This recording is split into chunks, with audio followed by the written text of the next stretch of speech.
Dan pembicara kedua, Fadisha Juliana. Dan pembicara ketiga, Ayah Nafi.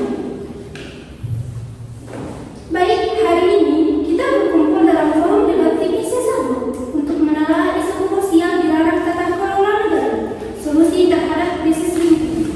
Mosi yang akan diperdebatkan adalah gagalnya penyelamatan lingkungan adalah kegagalan budaya, karena prioritas utama adalah tangan besi hukum, bukan ilusi reformasi administrasi.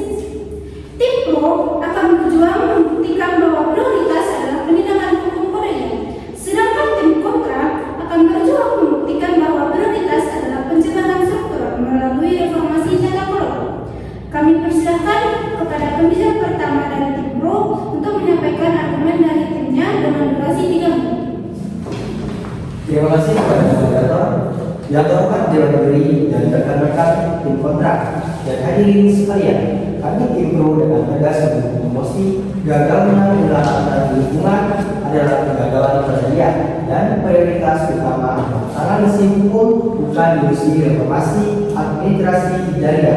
Kami berpendapat bahwa kerusakan lingkungan saat ini adalah bentuk irama kejahatan perang melawan masyarakat yang hanya bisa dihentikan dengan tegak hukum. Jasa apa dari yang bukan dengan kertas administrasi yang lemah. Kami membangun kasus ini di atas 2 pilar utama. Pilar utama, urgensi sadar menutup pintu kerusakan melalui sanksi. Reformasi administrasi Idania terbukti gagal menjadi penghalang hutan gundul, bukan karena kurang cerdas, tetapi karena tidak ada rasa takut. Dalam fikih, hukuman berfungsi sebagai zawajir pencegah tanpa tangan besi berupa penyitaan aset dan penjara maksimal. Nah, kerusakan akan terus terjadi. Reformasi birokrasi hanyalah ilusi di tengah krisis. Dari pendukung dalam Quran Surah Al-Maidah ayat 33 menuntut sanksi berat bagi pembuat kerusakan iraba. Imam Al-Ghazali menekankan bahwa al-nafs, perlindungan jiwa, menuntut pencegahan kerusakan hukuman yang keras atau kadarnya adalah metode paling efektif untuk mencegah mafsadah. Jika aplikasi lemah, sanksi harus menjadi benteng terakhir. Pilar 2, kegagalan administrasi adalah simptom. Lemahnya hukum adalah penyakit dalam rehabilitas korupsi dan izin program karena penegakan hukum lemah. Jika kita memperkuat PDIA, maka administrasi akan dipaksa untuk patuh. Kami tegaskan, kami tetap setuju pada mosi pemerintah prioritas adalah penindakan. Terima kasih. Terima kasih kepada pembicara pertama tim Pro. Ini kita dengarkan tanggapan dan argumen dasar dari pembicara pertama tim kontra. Baik, terima kasih kepada moderator, Dewan Juri yang terhormat dan rekan kami dari tim Pro yang kami hargai. Kami dari tim kontra dengan tegas menolak mosi yang diajukan. Gagalnya penyelamatan lingkungan adalah kegagalan PDIA karena prioritas utama adalah tangan besi hukum, bukan ilusi reformasi administrasi budaya. Kami berpendapat bahwa akar masalah lingkungan adalah kekacauan tata kelola atau fasad al-idarah, dan prioritas utama haruslah reformasi administrasi yang struktural, yaitu siasat idariah yang bersifat preventif. Tim Pro mendukung mosi ini di atas 2 asumsi yang keliru, dan kami akan mengkoreksinya. Koreksi yang pertama, Tim Pro salah mendiagnosa penyakit hukum versus tata kelola. Rekan kami dari Tim Pro beranggapan penjahat lingkungan itu tidak takut kepada hukum. Faktanya, penjahat lingkungan malah berlindung di balik izin resmi yang dikeluarkan oleh administrasi yang bobrok. Selama idariah atau perizinan ini masih seperti ini dan masih korup, tangan besi hukum tidak bisa menyentuh mereka karena mereka legal secara administrasi. Koreksi yang kedua, rekan kami dari Tim Pro salah mengilustrasikan efektivitas hukum. Memenjarakan pelaku tanpa memperbaiki sistem perizinan hanya akan memunculkan pelaku baru atau revolving door. Ini merupakan suatu usaha atau tindakan yang sia-sia. Kami memiliki 2 argumen fundamental mengapa reformasi idariah adalah prioritas mutlak. Yang pertama, landasan siasat idariah. Pencegahan lebih utama daripada pengobatan. Secara fikih siasat, kami berpegang pada kaidah Daru al-Mufassir Muqaddam ala al-Jabi al-Musali, yang artinya pencegahan kerusakan lebih utama daripada memperbaiki. Ini menuntut sistem pencegahan, dan Idaiyah atau administrasi berfungsi menutup celah korupsi sebelum itu terjadi, memperbaiki sistem AMDAL, memperketat perizinan tambang, dan transparansi anggaran adalah bentuk pencegahan yang struktural.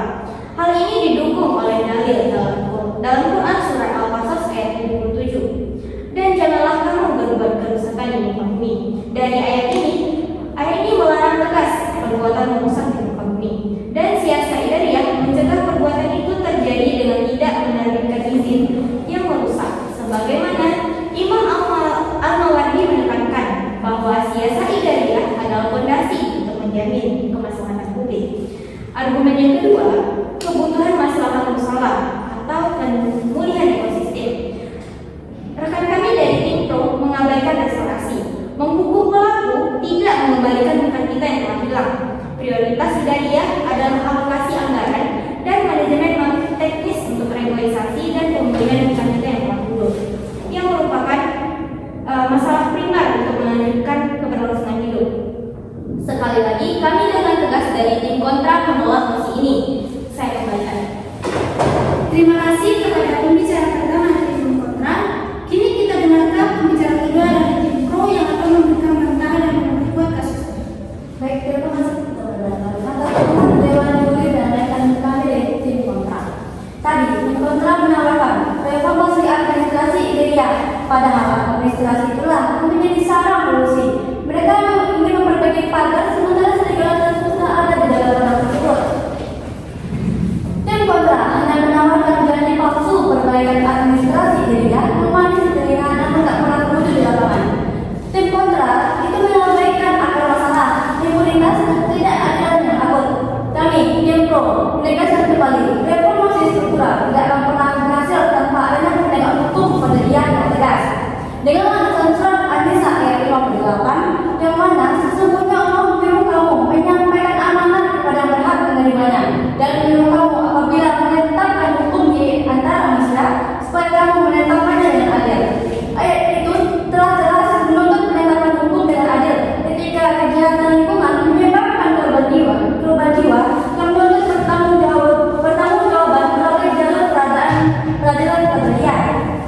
Di sini saya menghancurkan ilusi tim kontra dan memperkuat agensi tangan besi Idaiyah. Koreksi 1 dan 2, reformasi Idaiyah gagal karena izin diperjualbelikan dan menunggu reformasi adalah bunuh diri ekologis. Interupsi saudariku. Silakan. Baik, terima kasih. Anda terlalu optimis dengan pengadilan. Jika Anda memberikan kekuasaan mutlak tangan besi tanpa memberikan sistem pengawasan atau Idaiyah, bukankah Anda hanya memindahkan korupsi dari meja perizinan ke meja pengadilan? Sekian. Baik, terima kasih saudara. Justru karena adanya mafia itu, kita butuh tangan besi. Maksud tangan besi kami itu termasuk menindak aparat penegak hukum yang bermain mata. Dalam kaidah ad-dararul yuzal, kemudaratan harus digunakan. Kami menawarkan opsi pengangkatan Tuan Idaiyah yang menyakitkan namun menyelamatkan nyawa. Mafia peradilan diberantas dengan hukum yang lebih keras, bukan yang menawarkan administrasi. Kami tetap setuju pada mus kami. Dan sekali lagi kami mengatakan penguatan dalam Mahkamah Idaiyah harus menjadi panglima. Yang pertama itu menurut landasan fikih jinayah. Fungsi awal itu sebagai efek jerah. Dalam fikih jinayah, hukum berfungsi sebagai yang wajib mencegah orang lain berbuat dosa serupa. Kita membutuhkan Idaiyah yang menerapkan pasal kemiskinan dan penyitaan aset korupsi. Dengan pendapat ulama, konsep tajir hukuman yang ditetapkan pemimpin dalam fikih jinayah itu mengizinkan hukuman seberat-beratnya, termasuk penyitaan harta demi kemaslahatan umum. Yang kedua itu masalah pemulihan. Idaiyah sebagai sumber dana rehabilitasi. Mekanisme Idaiyah dengan penegakan hukum yang agresif, negara bisa meminta aset pelaku untuk dikhususkan bagi biaya pemulihan lingkungan. Idaiyah membayar perbaikan tersebut. Seperti itu kembali. Terima kasih kepada pembicara kedua dari tim pro. Kini kita dengarkan pembicara kedua dari tim kontra. Terima kasih moderator. Yang terhormat Dewan Juri dan rekan berpikir dan kami dari tim pro yang sangat kami hargai. Setelah mendengarkan pembicaraan dari tim pro, jelas bahwa kasus mereka didasarkan pada emosi, kemarahan, dan mengabaikan realitas birokrasi. Mereka terobsesi pada menghukum tapi lupa cara mencegah. Tugas saya adalah membongkar dua kekeliruan dari tim pro. Kekeliruan pertama yaitu konsep zawajir. Hukuman berat percuma jika pengawasannya buta. Yang kedua, kekeliruan prioritas. Mendahulukan kodelia di atas idoria adalah tindakan inefisien. Faktanya, hukum seberat apapun tidak efektif jika alat buktinya lemah. Kelemahan alat bukti terjadi karena lemahnya administrasi atau idoria. Imam Al-Mawardi menyebutkan bahwa tugas pemimpin adalah firasa ad-din wa siyasah ad-dunya, atau menjaga agama dan mengatur urusan dunia. Mengatur urusan dunia atau idoria adalah fondasi. Anda tidak bisa menghukum pelanggaran aturan jika aturannya sendiri kacau balau. Diskusi. Silakan saudara. Anda mengambil kata-kata. Isu terorisme terjadi di mana-mana, wahai saudari. Masalah apa yang Anda harapkan dari memperbaiki administrasi yang lambat? Bukankah Allah memerintahkan infak dan hak sebagai bukti ketegasan hukum pada ia untuk menjaga nyawa? Silakan. Terima kasih atas interupsinya saudari. Saudari mengutip dari kisos, tapi saudari lupa konteks pelaksanaannya. Berdasarkan sejarah Khalifah Umar bin Khattab pernah menaklukkan hukuman potongan tangan saat masa penceklik. Mengapa? Karena ada kegagalan sistematik administrasi yang membuat orang mencuri. Analogi ini berlaku. Kerusakan lingkungan terjadi karena sistem perizinan yang korup. Mendahulukan tangan besi atau pada ia saat sistem administrasinya masih memfasilitasi kejahatan adalah tindakan jolik sebenarnya. Masalah kami adalah pencegahan sistematik. Kami tegaskan bahwa kebijakan tangan besi tanpa reformasi administrasi adalah siasat yang bincang. Kami menolak posisi ini. Sekian. Terima kasih kepada pembicara kedua dan pembicara tim kontra. Sebagai pembicara terakhir dari tim kontra, akan memberikan bantahan final dan merangkum kemenangan tim. Baik, terima kasih moderator yang terhormat Dewan Juri, rekan-rekan tim pro. Tim pro gagal memahami kompleksitas bipolar crime dalam sektor lingkungan. Kami tegaskan, kegagalan penyelamatan lingkungan bukan karena kurang pendataan, tapi karena runtuhnya tata kelola perizinan. Logika fungsional, kejahatan lingkungan hampir selalu melibatkan dokumen yang merupakan produk administrasi atau budaya. Jika produk ini cacat, budaya tidak bisa berbuat apa-apa karena pelaku berduduk di balik legalitas administrasi. Dalil kaidah fikihnya yaitu ma yatimu al-wajib bila bihi bahwa wajib, yang artinya sesuatu yang tampaknya kewajiban tidak sempurna maka ia menjadi wajib. Menegakkan hukum lingkungan itu adalah wajib, tidak akan sempurna tanpa data dan sistem perizinan yang benar atau ideal. Maka memperbaiki informasi administrasi adalah wajib dan menjadi persyaratan mutlak. Terus saudara. Dan silakan. Jika reformasi administrasi adalah kuncinya, kenapa 20 tahun reformasi birokrasi berjalan tak tetap habis? Nah, bukankah ini bukti bahwa tidak itu ilusi dan kita butuh alat besi sekarang juga? Izin saudaraku, terima kasih atas instruksinya. Justru karena itu tidak dijadikan prioritas utamalah reformasi kita gagal. Selama ini kita sibuk dengan gimmick penegak hukum, tetapi kita membiarkan pejabat membuat izin tidak tersentuh reformasi radikal. Kami menawarkan reformasi idariah yang radikal, digitalisasi perizinan yang transparan. Tangan besi tidak berguna melawan kertas sakti kami yang menemukan izin tambang.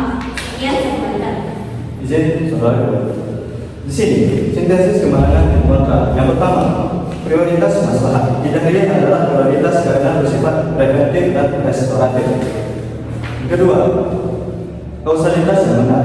Kegagalan idariah adalah konsekuensi. Jika kita tidak memperbaiki idariah, kejahatan akan terus berulang. Dan yang ketiga itu pendapat ulama. Pendapat tentang al-tasarrufu al-imam ala radiyan manamutun bi al-maslahat, yang artinya kebijakan pemimpin harus berorientasi pada kemaslahatan.